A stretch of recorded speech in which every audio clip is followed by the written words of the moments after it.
Welcome to LOA Today. Walt Thiessen, Alyx King, and life coach Tom Wells here. Today is Friday, December the 21st, 2018. 8 a.m. Eastern, that's New York time, 5 a.m. Los Angeles time, 1 p.m. in London and in Sydney, Australia, 12 midnight. Wherever you are in the world, thank you for tuning in. If you're tuning in live, if you're listening to the recording, well, thank you for tuning in to that too. We're off to another start here with a Q&A session. Primarily aimed at the Law of Attraction Changed My Life group, although we're also now more broadly expanding because we're broadcasting on LOA Today's page on Facebook so that you don't have to be a member of the group in order to participate. Anybody can participate now. So hopefully everybody can find us in the world now. That's the whole objective, right? And that way everybody in the world... People. It is a lot of people. Hey, we got to get them on here somehow, right? And besides, you might as well. Besides, we've got to debut Alex's hair because she's got it all combed out today. So, you got to make sure that it's everywhere, right, Alyx? I mean, otherwise, how can you show it off? The color that it is this week. Oh, the color of the week. I see. Dark blue hair. I want hair this color, the darker blue. It's cerulean. Cerulean? That is? Cerulean. That's the name of the color. Okay. From which star? Which star do you come from? I don't know. She's the star of the show. Sounds like a name of a star. Yeah, she's a member of the Cerulean Foundation. They're invading the Earth's solar system, right? Right. They're going to turn everybody's hair blue. I can totally see Alyx on Star Trek. I could do it. Yeah, I could see that. That'd be good. Even though I've never seen an episode, but yep, I could do it. Oh, you haven't? It's so old school now, right? I mean, it's like a they've redone it so many times. Yeah, so. I know they have. Yeah, but I've actually run into other people who have never seen it ever. Well, I'm blown away that the Queen of TV has never seen it. I mean, she does reviews of TV, and she's never seen it. That's the part that blows my mind. Like, you got to be kidding me. Well, that was before it came. Before I was a TV fanatic. Ah, okay. Well, that's a reasonable excuse. I'll go with that. I would say I'm a second-generation Trekkie, though, because my mom's a Trekkie. Ah, okay. Well, then ask her how to use the blue hair, and whether or not blue is actually the appropriate color for a Star Trekkie. Okay. So I can see people are starting to filter in. This is, again, a Q&A, and if you have any questions or comments you want to include on the conversation, please do so if you're listening to the live stream anyway, because we'd love to have that kind of participation from our audience. And I was trying to think, what's the topic for today? I was actually thinking about something regarding how we focus on what it is that we want in our lives, or more precisely, how we don't focus on what we want in our lives. And I say that because I'm really becoming aware, and I want to see what you guys think about this. I'm really becoming aware in a big, big way lately of how people, including myself, will create these little images, these little, we'll create vision boards, we'll do affirmations, we'll do a whole bunch of things, and we'll do them and we'll focus on them for like 5 minutes a day or 10 minutes a day. And then we go on with the rest of our day, and we completely contradict everything that we said in those little vision boards and vignettes and affirmations. Yeah. I mean, I'm really, really aware of that because when you contradict yourself, you're basically undermining all that work that you're doing. So I'm gonna post the first question to Tom on this one because he's the life coach. So Tom, what's the secret? I mean, what's the trick? What methods should we use to make sure that we're focused on what we want instead of getting back into those old habitual patterns? Because they're just so easy to fall into, Of course, there's so many things we can do, but I think the main thing that I would say is we've got to get into the present moment and enjoy it more, because no matter what we're choosing to do, we always have kind of that choice, I mean, we definitely always have that choice. I was thinking today of how it's like a couple of days before Christmas, and when I was a kid, I was so excited. For 2 solid weeks leading up to Christmas, I was nothing but, I was just in ecstasy, at least, of course, school was out too. That was a big part of it. But I could see these presents accumulating under the tree, and I don't know, the whole thing was just like such a turn on for me. I was just happy all the time. And I was thinking today, like your question, how could we, if we're focusing for 5 or 10 minutes a day on the thing we most want, how come we then don't focus on what we want the rest of the day? Mm-hmm. But it always comes down to the present moment. Like, are we having a good time in the present moment? And if we let ourselves have a good time in our life, and go, hey, this is my life. Yeah, there's going to be a future, maybe, but I don't even know if I'm going to be here another day. I don't know that. Right. And so if I'm not enjoying it right now, and I'm too worried about getting all the things I want later, or I'm suffering, sometimes we're suffering a lot in the present moment, but even then, we've got to find a way to get through it. So we have to find a way to chill out. So that's my answer. I mean, one of the biggest things to do is to fall in love with your life right now. Find things that we can appreciate about it. And from that place, we attract the next best thing, the next best thing. That's how life happens. It happens one moment at a time. And if we're in a good vibe now, we're going to attract another good vibe thing. And all those things we put on our vision board and in our 5 minutes of affirmations a day or whatever, they're only going to come out from that vibration moment by moment. That's a good point. That's the only thing we're trying to learn is, how can I be happy right now? How can I relax? Even if I'm not happy, how can I chill and enjoy whatever emotion is coming up, because it's teaching me something. Everything is happening for some divine reason. There's something beautiful about every moment. How can I find a way to relax? What do you think, Alex? You got it, or is there more to it? No, I got it. Okay. Oh, Alyx, you must have another insight. I think it reminds me of what Carlos was saying on the podcast on Tuesday about how we need to take action towards what we want. So we need to do things like for instance, if you're trying to manifest, I don't know, somebody had said they manifested a new computer. So to take the steps to manifest, you might want to look up the computer. You might want to look up how much it's going to be. Start manifesting that amount of money, things of that nature, and then it'll snowball, like Tom said. Okay, and I have often thought the same thing myself, but I'm also becoming really cognizant lately of the Abraham Hicks metaphor of the boat on the stream. And there's the upstream, there's the downstream. Upstream is where we're trying to row to. But the problem is that everything we want is downstream. So all we have to do is let go of the oar. The boat will turn and it'll head right downstream to where all our stuff is. Which makes me wonder, how much doing are we supposed to be doing? In other words, or more, put it another way, what doing are we supposed to be doing? What's the doing we're supposed to do? Are we supposed to be figuring out how to get there? Or is the doing that we're supposed to be doing, along the lines of what Tom was saying, just doing it because we're loving doing it? We've already decided, we've already put there what we want. Okay, so we let go of the oars, and then we start partying and feeling good while the boat turns around and heads downstream for us. That's where I'm kind of leaning right now. And yet that kind of flies in the face of what you're saying. So, and I agree with what you're saying. So I'm torn. I guess I'm saying I don't know which way to answer it. I think it's more the downstream, but I'm not 100% sure yet. So anyway, I when also you're going have downstream. Oh, go ahead, Tom. Oh, go ahead. No, go ahead. I was going to say, I thought of it the other day, but when I'm going downstream, I still, I go down a lot of rivers in the Colorado, Utah area on river trips, and when you go downstream, you have to watch the rocks, and you have to watch the walls of the canyon, and for rapids that could be certain areas you don't want to go through because it could tip over your raft.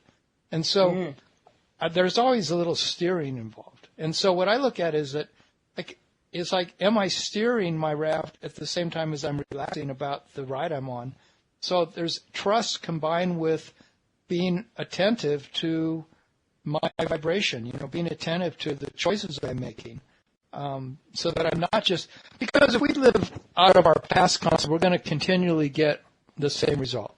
Like if we're acting just on what our past has taught us to be afraid of, or to be angry about, or to be whatever focused on, it all comes down to what we're focused on, we're going to get more of. And how can we focus on these things that we want to see unfold in our lives without feeling like we're constantly trying to make this effort that is taking us out of the present moment where we can't enjoy because we're trying so hard because we're so worried about the future, Mm-hmm. So somehow we've got to be in a place where I think the future does unfold for us just beautifully when we're very relaxed and chilled, but we also set those intentions. We also have those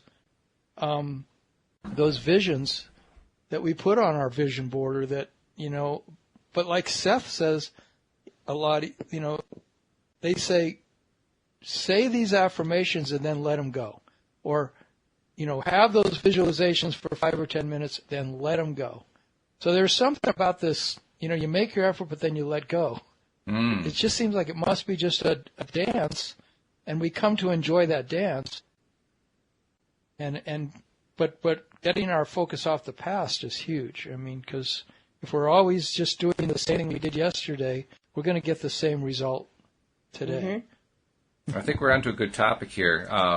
Also, I want to make sure I bring in our audience because we already have our first question, and maybe this even relates. It's quite possible. Nasha, one of our regulars, of course, asks, "What does a dream you see often indicate?"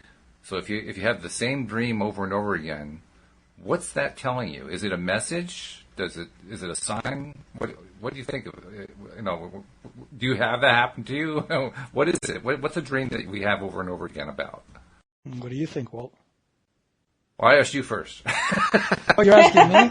Or you're asking Alyx? Okay. Well, I'll ask Alyx then. Because Alyx hasn't got enough airtime lately, so I'll go to Alyx. Alyx, what does it mean if you have a repeated dream over and over again? It just keeps coming back. What does that tell you? Is it a message? Is it something that your subconscious mind is just kind of spilling out? I mean, what is it?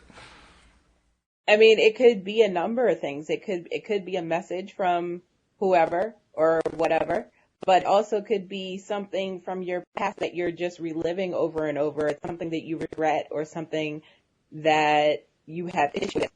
And, but basically dreams are about letting go. So focus on the dream, try to finish the dream, and then, get a book and try to look up the meaning and see what different things mean. That's what I used to do. You used to do. You don't do that anymore. Not so much. Okay. Because I'm on so much medication that my dreams are crazy, so I give up.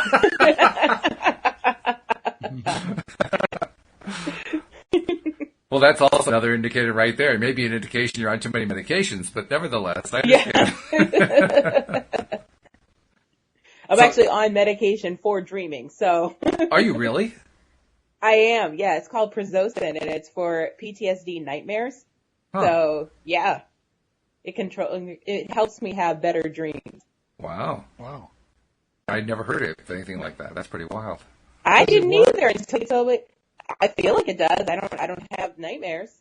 So, yeah. All right, then. I think if a dream is occurring over and over again, that it's our subconscious or wanting us to get a message. And it's doing it in a way that it will not go away because there's something contained in that dream that has got some really good messages for us that we need to pay attention to. So, yeah, you can do like Alyx said. I mean, you can go back into a dream and ask questions of the characters in the dream. You can go back into a dream in your waking state and close your eyes and, get in touch with your breath and go back to a certain section of the dream and ask that it unfold for you new understandings. And it often will. If you can relax enough and play the game with your own consciousness, it's there. Those dreams are constantly taking place. And so there's a lot of lessons there if we'll take the time and play with it. I don't think it's easy all the time. It isn't for me anyway to go and talk to the different characters in my dreams because I don't know if I always trust what the answers I get. I'm thinking, I made that up. But I think it's important to not go to that place, instead to have a lot of faith that if we go back into our dreams, we will get answers. We will learn things. And each one of our dreams is so private to each one of us that I just believe we've got to play with it to find the answers. So are you an advocate of what they call lucid dreaming, where you deliberately, consciously take an active role and be a participant rather than just being led through the dream, and then while you're lucid dreaming, ask questions and learn more about what it is that you're trying to learn? Yeah, you can even go on journeys in a lucid dream, like you can direct what's happening in the dream. And I just got a book on it, and so I'm really just a novice. I'm starting to do it, but I have had enough lucid dreams where I really felt like I was really clearly participating in the dream that I want to develop that skill. It's a huge way, I believe, to gain self-confidence and to gain self-awareness is to be playing in the dream time as well as in this waking dream, because it's all one big dream with all these different facets to it, Because that's another thing you can do. You should begin to look at your daytime life as if it was a dream and see what symbolism is coming to you from different things that show up in your day. So you can actually tie it to what you're planning to do for the day. I guess that's what you're saying. That's how my dreams go. Your dream? Yeah. Yeah, sure. Okay. But I'm just barely learning all that stuff. So I think it's exciting as hell, though, to learn about lucid dreaming and to imagine that I could play in that realm. While I'm in my bed, I could be going into this realm of understanding myself in whole new ways that are taking advantage of all the gifts of the subconscious, because that's a entire world there, and whole cultures believe that we live more in the dream time than we do in what we call this waking reality. Well, it's an interesting question. No, go ahead. Go ahead. Lots of indigenous cultures, as I said, I think I said on a show recently that lots of indigenous cultures were based on their dreams. The Ashwar Indians, when I was in the rainforest with them in the Amazon in 2009, they got everybody up at 4 a.m. and we all went and told the village elders what our dreams were, and they planned the whole day based on what the dreams of people are every night. That's how they decide. The dreams tell them where the game is going to be found that day in the jungle. It tells them who's coming from another tribe to visit them. Tells them what's going to happen with so-and-so's broken arm. They get the answers to everything from the dream time. Very interesting. Okay. Well, we've got some more commentary and questions from our audience, so let's bring some of that in. Suraj asked a question and also made a comment. He says, is there any place to tackle deadlock situations in our day-to-day life? And then he says, what you are seeing in your dreams depends on our age also. And I'm curious what you think about both of those comments. Alyx, let's go to you first. First of all, do you think that... Oh, go ahead. I was going to say, I don't know what deadlock is, but I was going to say, I don't see how your dreams are affected by your age. Like, I don't know that, well, I'm only 35, so I don't know that to be true, but... But I guess, no, you do dream different things when you're a kid. So, yeah, you know what? That does make sense, actually. Okay. All right. And I guess a deadlock situation, I'm not quite sure what he means by that either, but I'm assuming it's something where you've reached an impasse of some kind, either with somebody else or with your own thought process, or maybe you've reached some sort of a crossroads, a kind of a crisis point in your life. You're trying to figure out what to do with it. That may be what he means by a deadlock. I don't know, Sarge, you're going to have to give us a little more detail about what you mean by a deadlock situation. And then Deidre asks, Tom and Alyx, is it true that the people we encounter in our dreams are aspects of ourselves? Interesting question there. What do you think, Tom? I think so. Alyx, go ahead, you first. I think so. I think they can be different versions of ourselves, but also... What was I going to say? I lost my train of thought. I don't know, Tom. You go. I lost my total train of thought. It happens, Alice. I'm currently believing that everything in my dreams is an aspect of me, and it's all to teach me about who I am as a consciousness. Much bigger than who I think I am most of the time. The dream is showing me lots of aspects of myself. In psychology, they talk about the animus and the anima, and the anima is your feminine side, and the animus is your masculine side. And when you see a man in your dream, it could be the masculine side of your creative soul is trying to tell you something about your masculine qualities, and the the anima is trying to tell you something about your feminine qualities, your creativity and your warmth and your nurturing and your loving side and all those feminine qualities. So there's a lot going on in dreams that we can learn. Some great books about understanding the animus and the anima are out there. So I just find it's a fertile.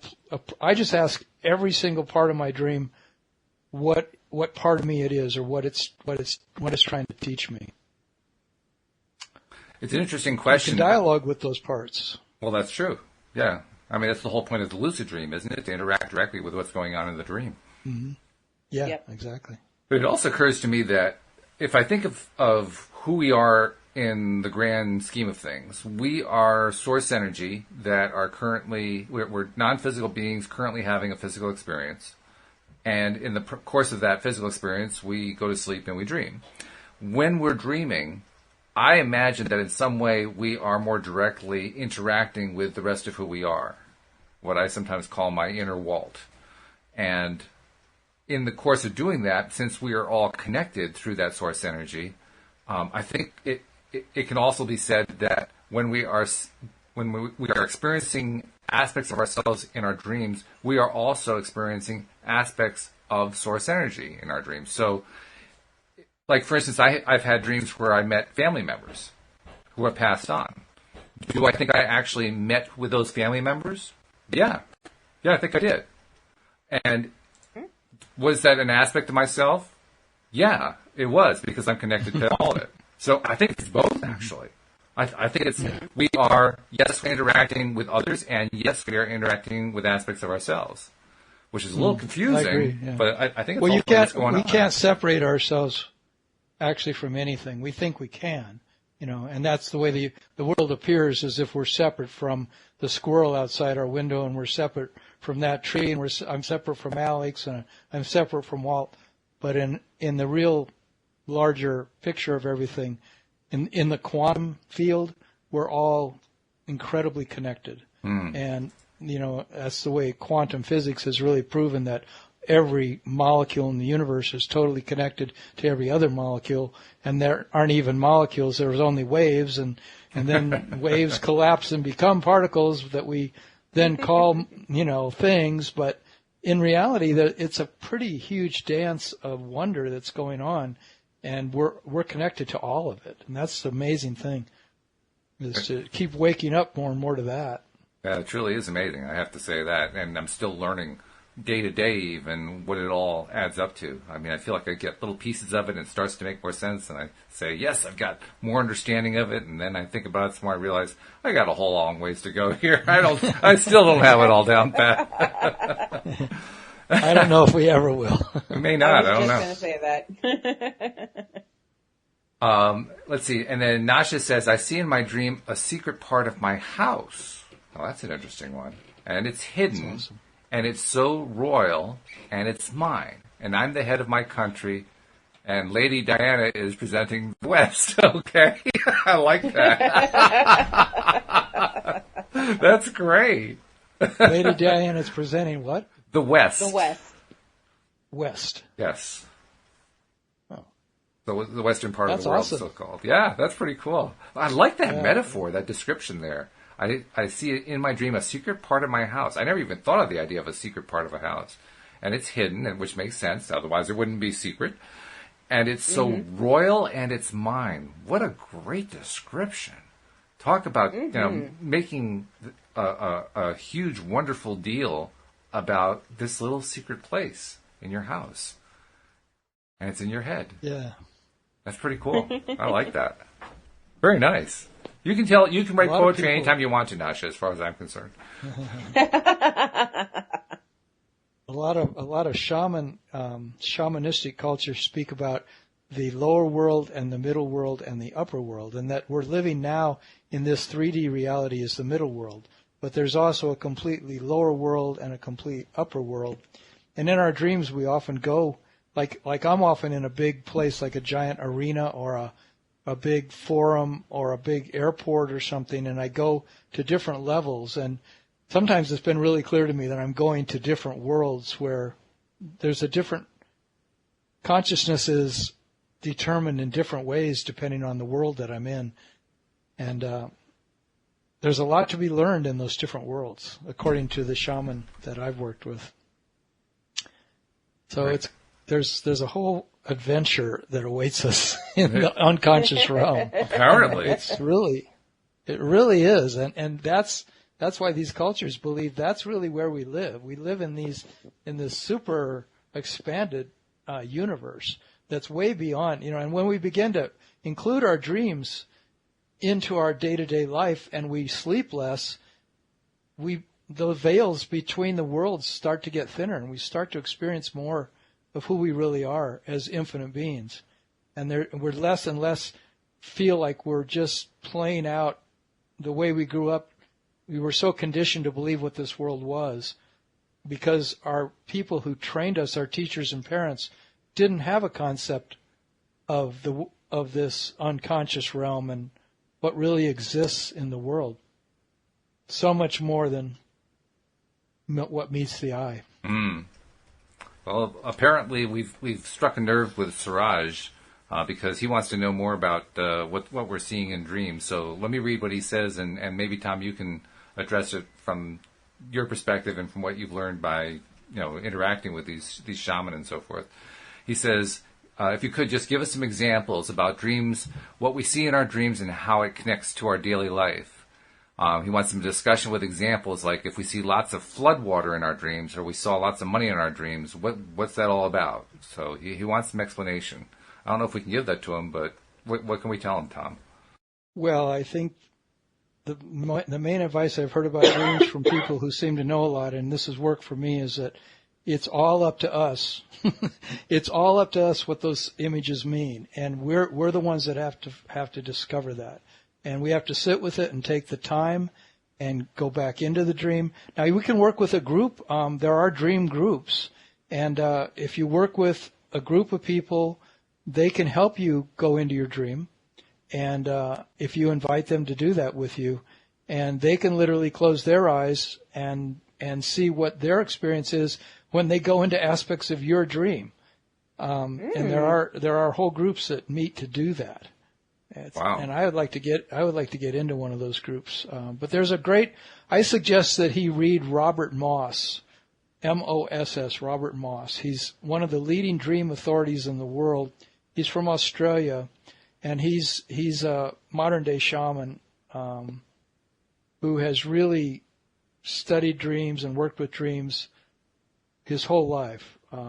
Ever since when he was a kid, he almost died of some very severe illnesses that took him into these high states of fever, and that's where he began to open up to what the dream world is all about. And now he's had just amazing experiences where, Native Americans will come and talk with him at night, and all these things happen. It's been going on for years with him. So he teaches workshops all over the world, but his books are really good to read because you start to understand how to work with your dreams and how to understand all these different things that they're trying to teach us. Very cool. So it's a whole world of possibility. So, Alyx, do you have anything to add? I'm really making a point now. I want to make sure that you're more involved in the conversation because you do have a tendency to kind of fade away and just, be the background laughter. So, got anything you can contribute beyond what Tom said? No, I don't. But most of the time it's because I'm actually learning from what the conversation that's going on. Yeah, you and me So both. Yeah. That's the beauty of being the main host because when you're learning something and you're not really quite sure what to do with it, you just dish it off to the expert color commentator. In this case, Tom Wells. It makes it very simple. There's a cool statement that I learned in working with dreams that if you're listening to somebody else and you want to get their opinion on your dream, you say if it was my dream. Because you can never be in that person's actual dream, but you can say, if it was my dream, if I saw a lot of money, that would mean to me that, and then you can say what it would mean to me, It would mean that I guess a lot of money's coming to me but it's a feeling. Everything's based on the feeling we get from the dream. It's not, there's the symbolism and all that, and you can get a book and read about that stuff, but you're reading somebody else's opinion of your personal experience, which is only maybe going to give you some clues, but really it could mean something entirely different than what the book said, So I don't rely that much on, those kind of books, and neither does Robert Moss. He said that stuff is way missing the point. The point is this is your personal journey.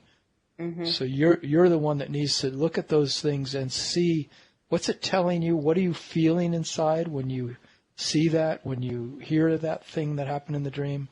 What does it bring up in you? And let it evolve in you. You can work with one dream for a whole month and be learning things from it. You could work with it every day for a month and still learn something new. And go back in and go into different parts of that dream and see how they unfold further. You can ask questions of characters in the dream. Why are you there? What are you trying to show me?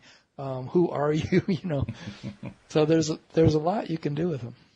Well, excuse me, Bill G., who is going to be on our Sunday podcast, he's the author of a new book called Conscious Conduit. And he suggested that in regard to what Suraj was asking about floods, he says floods generally mean big change.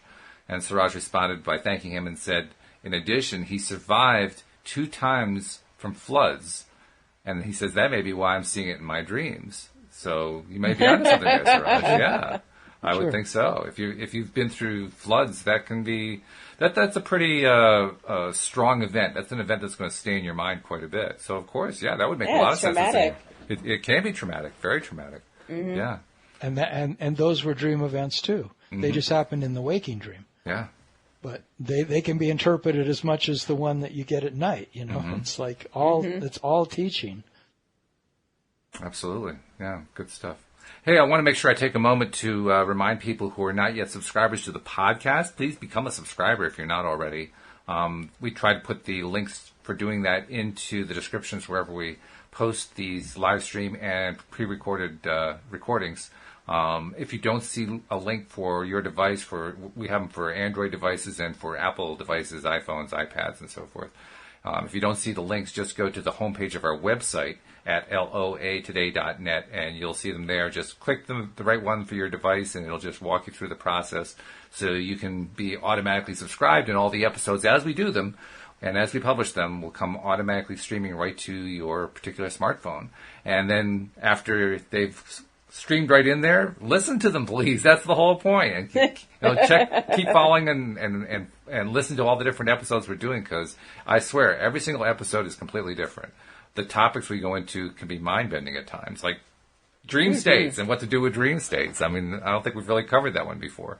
But they're really, really good, so you don't want to miss any of them. And then as you're listening to them, and I want to give a real shout-out to Nasha, because she's been doing quite a job on this, but please put out there on social media that you're listening to LOA Today, each time that you're listening to an episode, because I tell you, more and more people need to have their daily dose of happy.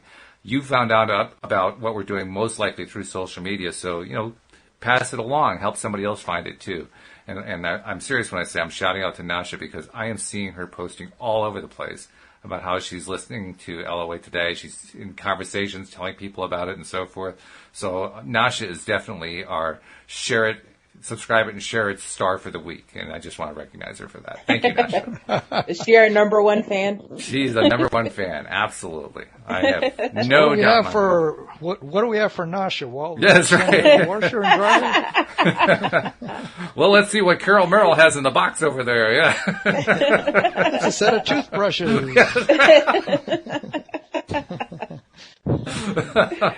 Oh, that's funny.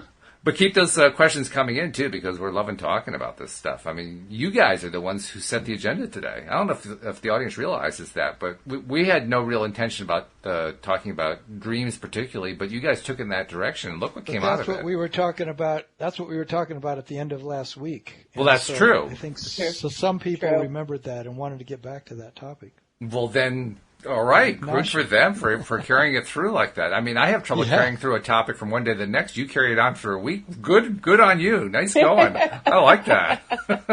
That's because you're on twice a day. I know. It's a little bit disorienting. Like, what did we talk about Thursday? What did we talk about Tuesday? I know we did a show. I'm sure of it. But they all kind all of merge blends together. for you. They do, yeah. But you're becoming enlightened in the process, I'm sure. I think I am. Mm-hmm. Yeah, I'm learning a lot. Well, that's where my original question came from today. It came from all this stuff that I've been absorbing while doing the podcast, from talking to all of you guys. I got so many wonderful co-hosts who do these shows with me. And you all have terrific perspectives and ideas and thoughts on how all this stuff works. And so I'm just kind of like, I'm the accumulator. I kind of accumulate and aggregate it all together, and I'm trying to filter it down to what the essence of the whole thing is. And in the process of filtering it down to the essence, that's where I came up with the question that I asked at the beginning of the podcast, which is, okay, am I putting too much effort and time into doing, or should I be spending more time just sitting in the boat, letting the boat take me downstream? Which is the better route? And maybe, I think, Tom, you kind of hit the nail on the head. Maybe it's both. Maybe you just turn around, let the boat take you downstream, and then you're steering as you're going. Maybe that's it. And Abraham would always say, if it feels like efforting, then you're not going in the right direction. That's true. So that's the rowing upstream. Right. So if you're stressing out about what should I be doing in order to get what I want in the future, if you're trying really hard all the time, that's clearly rowing upstream. If you're stressing out about it, that's rowing upstream. So I guess it's just always relax and chill out and do what feels good. Do what feels like the next best thing, you know. And sometimes for me that is doing affirmations, or it is getting out my appreciation journal, writing things I appreciate. But to underpin the whole thing is meditation. You know, if we're doing meditation, I think we more and more find that balance naturally throughout our day, and we don't even need to be thinking about it as much. But I know the feeling of, God, I really would like things to change in a certain area of my life. Mm. And then we think, well, I better really apply myself harder. You know, I better try harder, do a little more effort, you know, so that things will change. But it is a total balance. It's like a dance. It's like learning how to finesse the balance between effort and grace, you know, receiving and projecting into our environment. You know? Now, Suraj, this is Siraj as opposed to Suraj. Siraj is asking, how effective is lucid dreaming for making changes? Which is kind of what you were alluding to earlier, Tom. I mean, can you really make changes in your life through lucid dreaming by playing an active role in the dream? And if so, what kinds of changes can you make? The people that I'm trying to learn from say definitely. You definitely can, because it's no different than your waking state. You can always affect things, and I think you can make all kinds of changes through the dream state. I'm too much of a novice to answer that question authoritatively because I don't have a lot of direct experience doing it. Yeah. But working with the dreams the way I am working with them, I'm changing my life. You know, because I'm learning things about myself that are very relevant to what's going on in my life right now. And I'm asking before I go to sleep at night for that insight to come through my dream. And it often does, as long as I'll take the time to get up and write those 5 pages down, you know, of what the dream that came in, and then sit with it, read it again, go into the dream, ask questions. I can learn a lot, and I do. That's what I'm doing that a lot now. But the lucid dreaming is brand new to me, so I'll see what I can do with that. Yeah, I mean, personally, I don't have a whole lot of experience with it. I've had one successful lucid dream in the past 3 or 4 years, and that was just a few weeks ago, and it lasted about 3 seconds. So I'm far from mastering the ability to be in a lucid dream. I mean, do you have any experience with it, Alyx? Have you been able to do any lucid dreaming and maybe do something with it? Not on purpose, but yeah, I've done it. I haven't. I've woken up from a dream and then I'm like, no, I want to go back because that was a pretty good dream. So right? Let me go back into it, see what happens. You know, whatever happened between me and Channing Tatum. You know, I want to continue that dream. So. Love it. I don't like waking up in the middle of those. So yeah, I can understand that. No. Stay asleep. Wait, come back. Exactly. Oh, that's great. Nasha asked, I'd like to share this week's title with Dee Dee as well. Sure. Yeah, absolutely. What's holding you back? You're like the number one They're fan for putting away. this stuff out there. Go for it. Absolutely. Oh, my goodness. Let's see. Is there anything new coming in here? Just a good conversation going on. A lot of conversation going on in the background. And a lot of appreciation. Well, People we are... can start a lot of conversation. Well, I'm telling you, the other thing is, as I'm looking at the commenting going on, a lot of appreciation of each other. I'm loving that part a lot. People, complimenting each other and empowering each other and so forth. I'm thinking, how often do you see that in a broadcast of some kind? It's not a common thing. It's something they may kind of slip in for 10 seconds. But this is like an ongoing thing with our group, and I love that. Really, really good. That's great. Yeah. Yeah. That's what I love about my kids. They're both in their 20s and early 30s, and they're just, I notice their friends, they just give their friends so many positive affirmations constantly. Somebody will put something up on Facebook and everybody will say something positive about it. Yeah. It's so common in their generation. They support each other like crazy. It's really nice. It's encouraging for me to see that happening on a regular basis. It makes me feel like there's a lot of hope. There's a lot of hope. There is. Yep. Tremendous lot of hope. Yeah.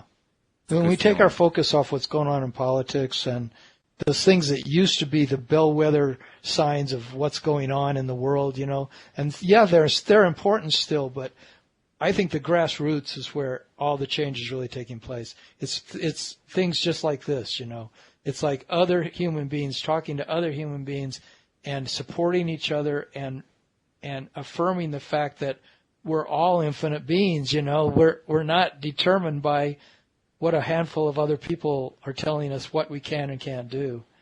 We're really in control here. Each one of us is a universe unto ourselves. Now, Nasha's added another comment that I think a lot of people could identify with. She says, I wrote about my dreams so that they can come true. Because that's what people often want. They want their dreams to come true, and especially if you can be dreaming the dream that you really want. I mean, that's what you want. You want the dream to come true, right? Mm-hmm. So what can we do about that? Is there an activity or a process we can follow to help encourage our dreams to come true in the sense of what we're dreaming when we're in the dream state? I would say start doing what you're doing in the dream, like act it out. That's what I would say. So use the dream as an impetus and say, okay, it's not just going to be what's in the dream. I'm going to turn it into my real life as well. I'm going to carry on the next scene, so to speak. Exactly. Okay. That's one of the things that Robert Moss talks about in his books, and he said that he's learned that from indigenous cultures, that when they have a dream, someone in the village, they act it out. They either dance it, they sing it, they do a play about it, they do something that shows the things that were happening in the dream, they bring them into their day-to-day reality.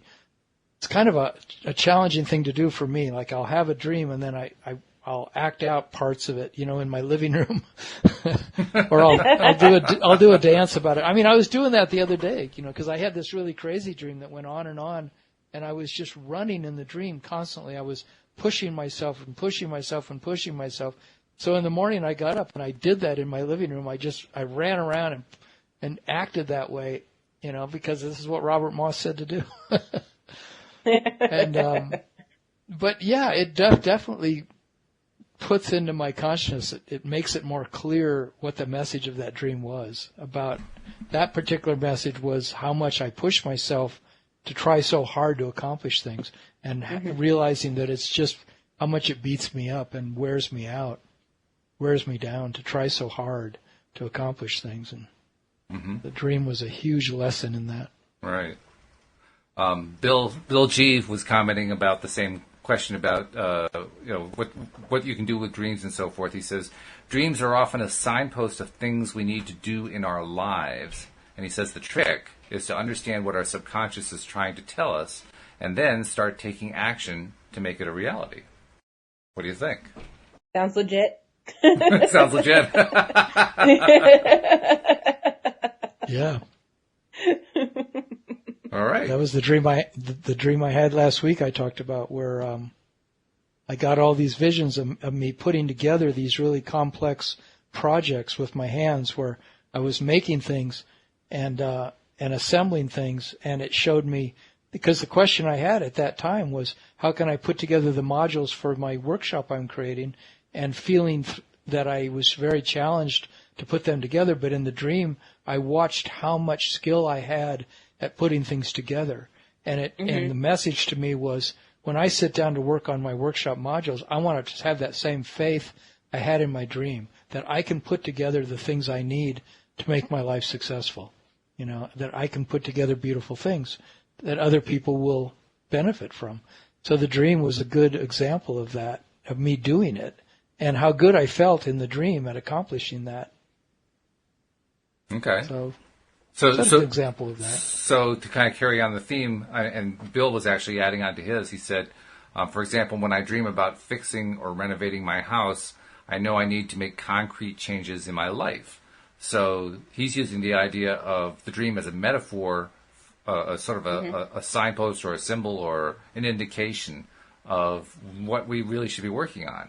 It's almost like he's treating it like it's an inner being communication. Does that sound right to you? Yeah. That's all. Yeah, it sounds is. right. Yeah. That's all it is. Okay. That's all a dream is. A dream is your inner being communication. Okay. Yeah, it's you. It's you. Well, I ask because I also know that Abraham Hicks, they talk about they talk about dreams in a slightly different way, and I'm probably going to mangle the way they say it because it's been a while since I've read this. But they talk about how a dream or a series of dreams is, in a way, it's the mind and the subconscious mind kind of cleaning itself out.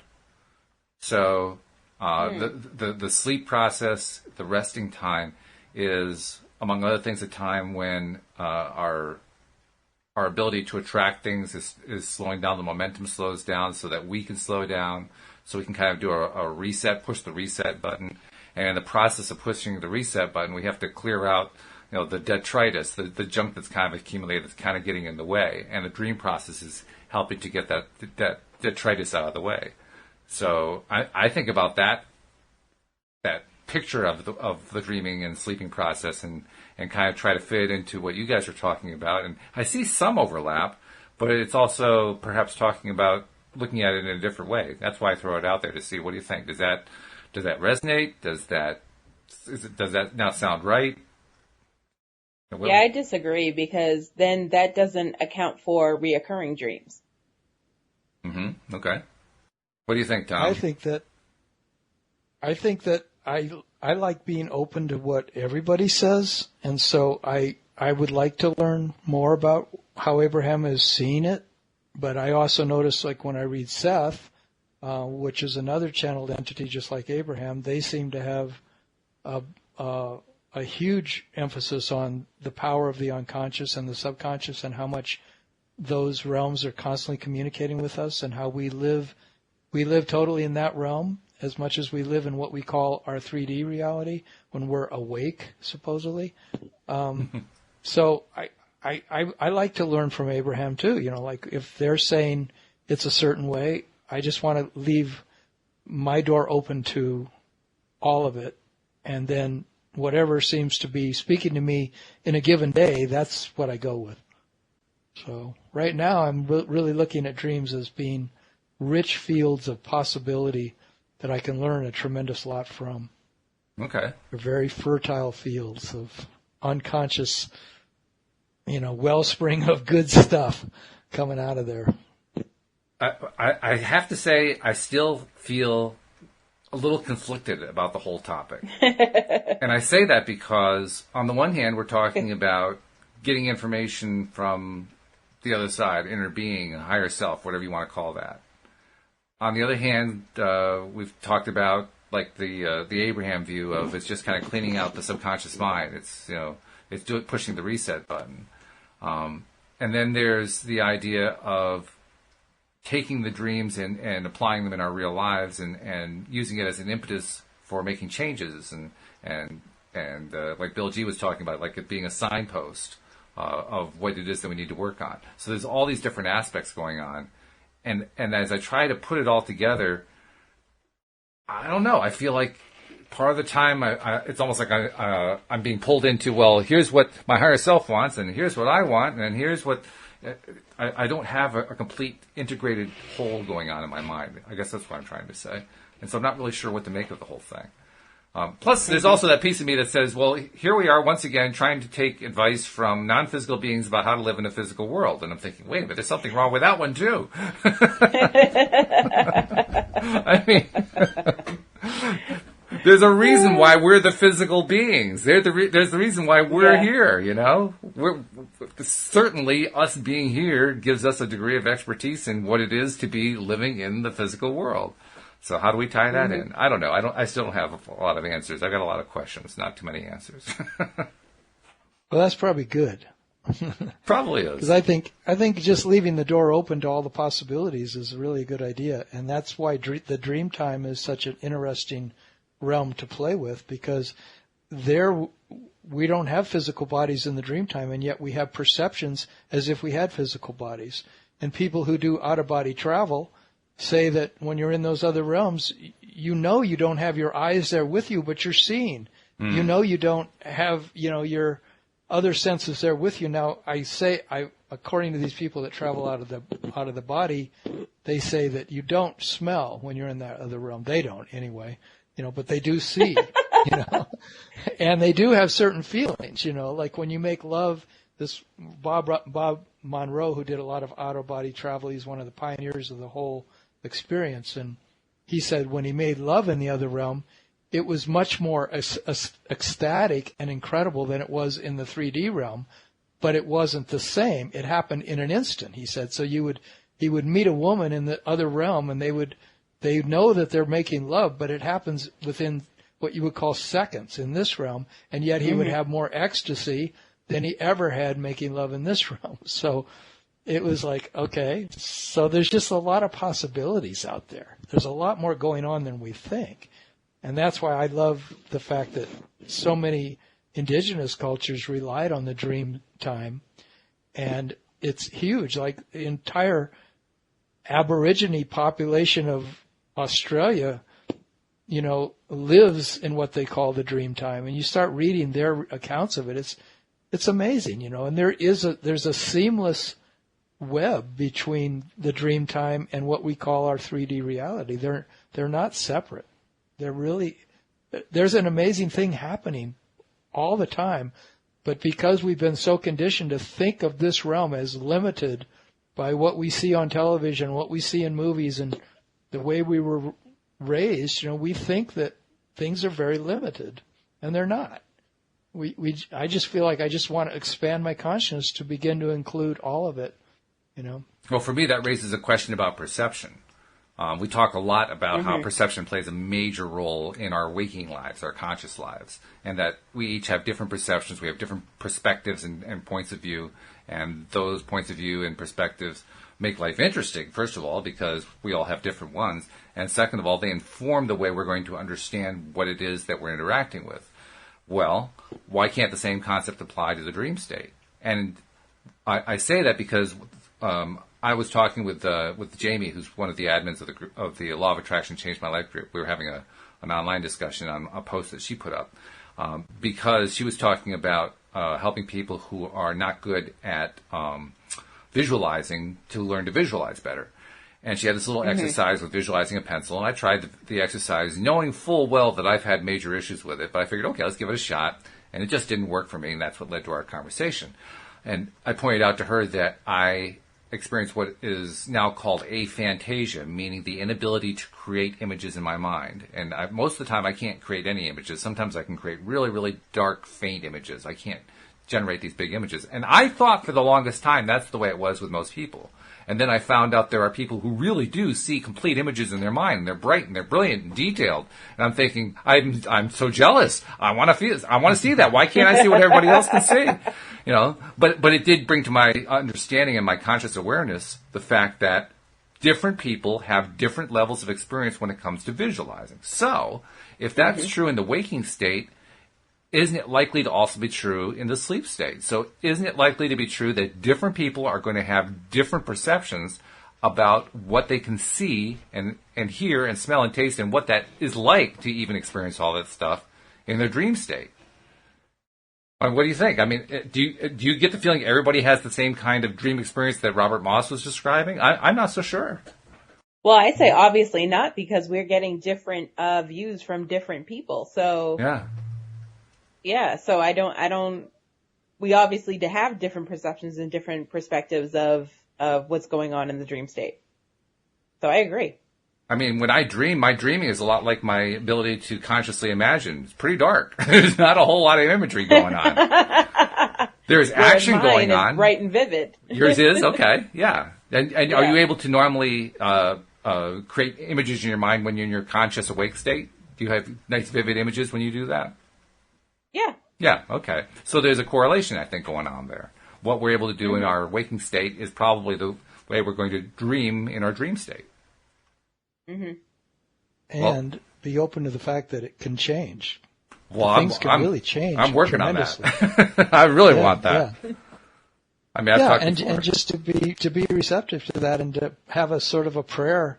I sort of just keep a prayer in my heart, and I'm always trying to communicate with whoever my guides are, whoever the people, the beings are in that other realm that are helping me and want to assist me constantly, to just keep opening my heart to receive, to receive impressions, receive visions, receive whatever it is I need. It might come as a feeling. It might come as some words that just come in my head, some thoughts, but it might come some night as a brilliant dream that just teaches me amazing things. And I've had that happen, already in a number of ways. And I feel like I just want to stay open, always stay open and have a prayer out there, a request in my heart. Show me, I don't know what this life is. I don't know who I am. I don't know the journey I'm on, but it seems like it's an amazing, infinite journey. So right. if it's full of possibilities, then show me, show me things, open my heart. If I can have more abundance in my life, let me have it. If I can have a better relationships, let me have them. Let me be open to it, so I can receive, Yeah. Like Abraham said, 100% of our job is our receptivity. It's like that's 100% of what we're trying to do, is to be allowing this stuff to come into our lives. And speaking for myself, I have been doing that. I've been doing it. I was before asking for like a really big change. Like, I want to see all the detail and all the color that everybody else is seeing. And then I realized that I didn't believe a word of that anyway. So I had to come up with something much more simple. So I've now limited it down to something that I feel more confident I can believe in. And that is, I just want to see blue. Just blue. Like a blue sky, So show me blue. And I'm actively able on occasion to get myself to imagine blue and to think what blue looks like. So I figure that's like the early baby steps that I need to take in order to climb out of the safe Fantasia hole that I'm in and maybe turn it into a point where I can be a vivid imaginer. Because, I keep thinking to myself, boy, if I could be a vivid imaginer, I'll bet you I'm even better at this whole attraction thing than I am right now. And I'm pretty good at it right now. But what happens if I can add that component? I think, whoa, that gets really exciting. Yeah. It's all learning, isn't it? We just never were taught these skills. We should have been taught them starting in grade school, how to visualize and, how to have good relationships with people, all kinds of things we could have been taught, but now we're learning them as adults. Well, the good news is the now is eternal, so we're learning now, and that's the main thing. Yeah. And I just learned that we ran out of time for the day, so we're going to have to do some more learning next time. But But it's been great. Thank you so much for your contributions. Thank you to our listeners who are listening to the live stream for all their contributions in the chat, because we really, that became a big part of what we're talking about here. And we hope that you come back next time. We actually hope all of our listeners come back next time as well. And before I say goodbye, I want to make sure I wish Alyx and Tom a Merry Christmas, because we won't be talking until after Christmas. Walt. All right. And same to you, Alyx. Same to you guys. And Alyx, you and I normally do a Tuesday show with Carlos, but that show will get postponed for a week because of Christmas. So there won't be any broadcasts on Christmas, either in the morning or the afternoon. But we will be picking up again. Maybe not even Wednesday, but Thursday for sure. We're going to be picking up again with the podcast, so you can be watching for that. So with that thought in mind, I would like to say Merry Christmas to our listeners, and we'll see you all next time here on LOA Today. Goodbye, everybody.